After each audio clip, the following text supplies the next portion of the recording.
Yeah, because without pepeha, you're nobody. If you learn the pepeha, you belong somewhere. So it's important that you connect up to these things and understand your pepeha. So, you either connected after your maunga to a awa, which will be a river, or an ocean. Us being an ocean people, it's a moana. If you're inland, it's a awa. A moana is the sea, a awa is a river. So they named our ocean out here Ipi Piri Heringa Waka. Okay, so that's the name of our ocean. So you now have an ocean, and then you've got to have people that connect into those things, which are the two resident hapu here, Te Patikeha and Ngāti Kota. Our family tātai into both hapu, both Te Patikeha and Ngāti Kota. We'll go on to how they established themselves there straight after we finish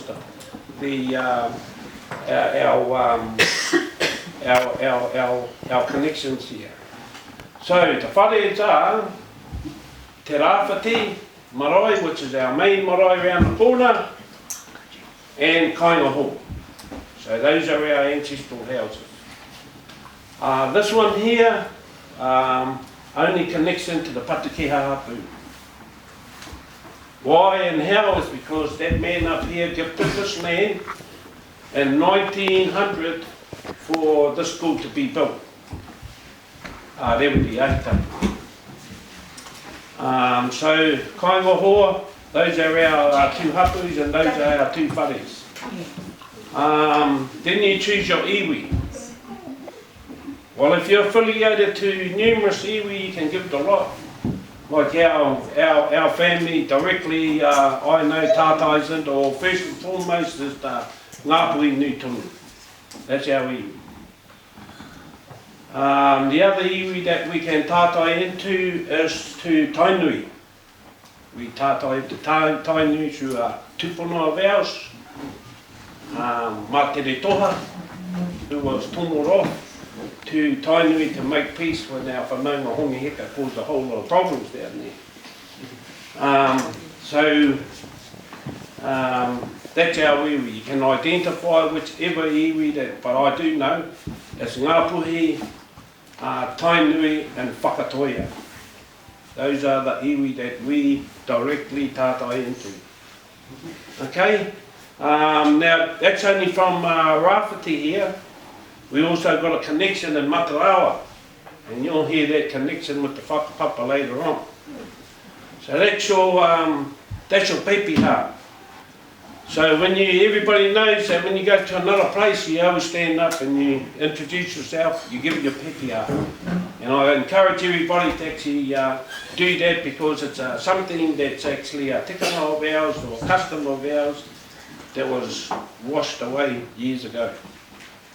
Right, how did we connect? Kaingahoa Bay was named after my great-great-great-grandfather, Rewiri, because he was, what it means, and it's Kaingahoa, friendly place.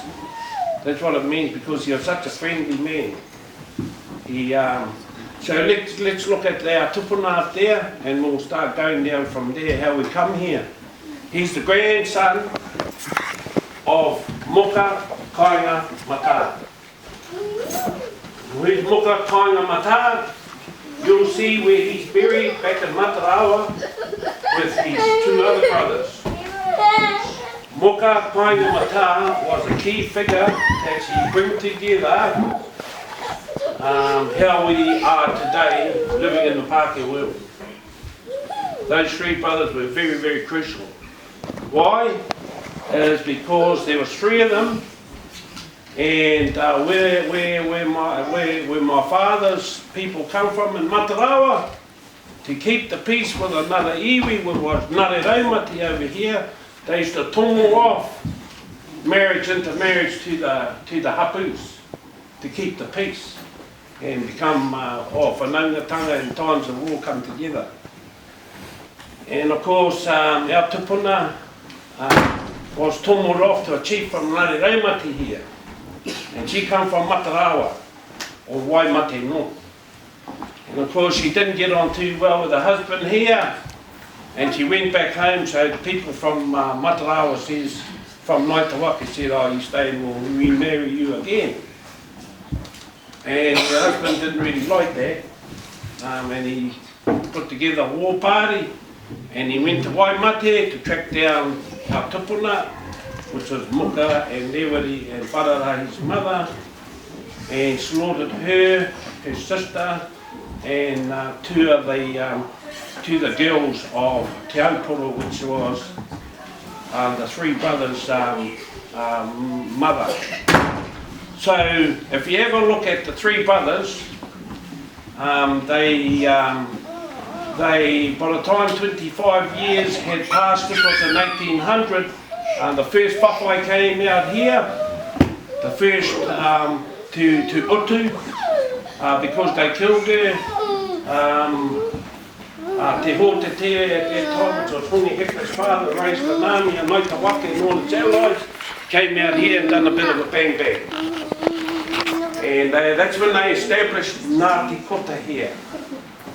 Kota means the Kota Reeds. They were based around Omapere Lake and Kaikwe, and they were also Naitawaka. And of course, during the first whawhai, they needed canoes to get over here. Te Hōtetea, so Ngāti Kota put together these real fast boats to actually get over here. So in return, Te Hōtetea only hit specific places, and he left Ngāti Kota here as a reminder, don't mess around with Ngāpuri, because this is what they own here. So that's how Ngāti Kota got here. That's my understanding, and I must say I get my history from my mum, Uncle Wafa, Kani Repa. So, with that, the three brothers grew up with utter hatred, and they came out here again in 1825 and completely wiped out, except for Ngāti Kota, Ngāre Raumatis.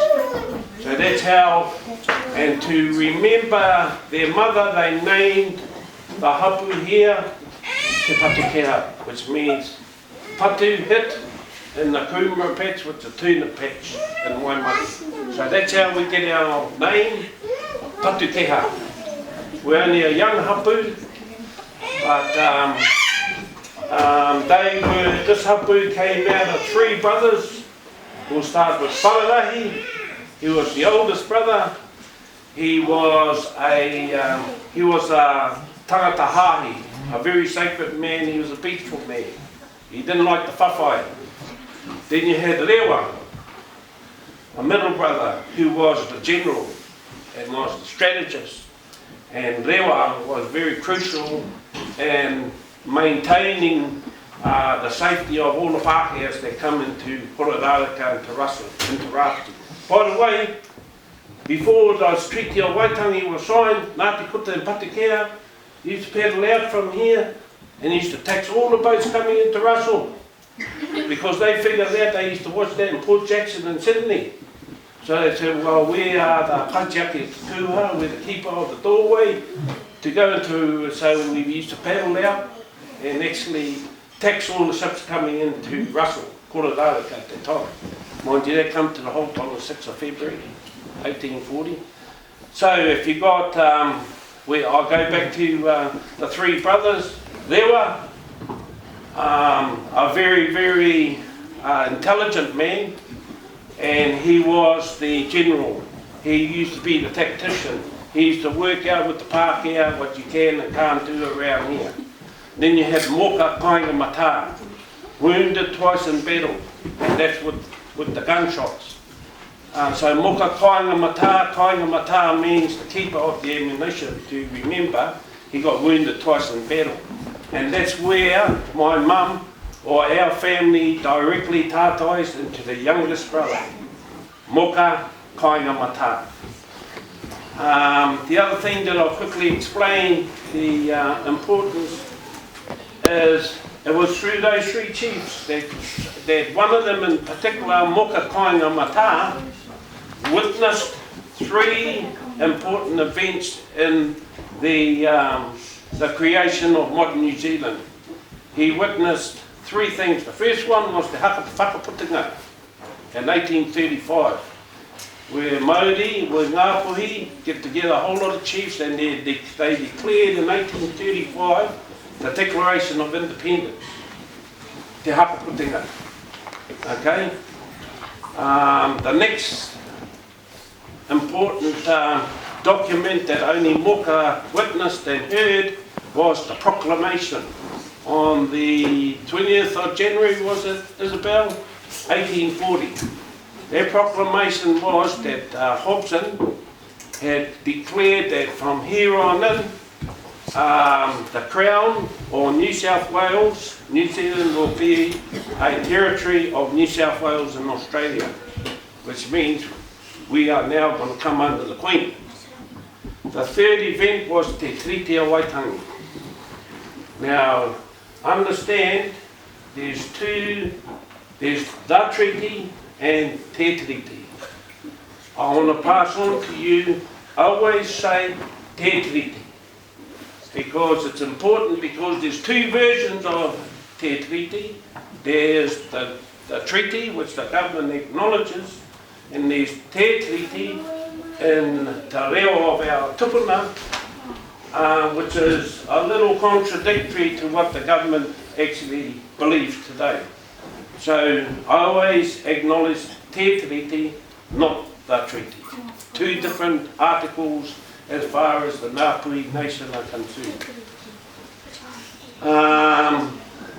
Now, just going back to Rākau Mangamanga, it's significant is, if you ever look at Tai, if you guys look at he's got the triangle to represent the manga. So Rākau Mangamanga was also the pivotal point of the Polynesian Triangle. It's one of the third most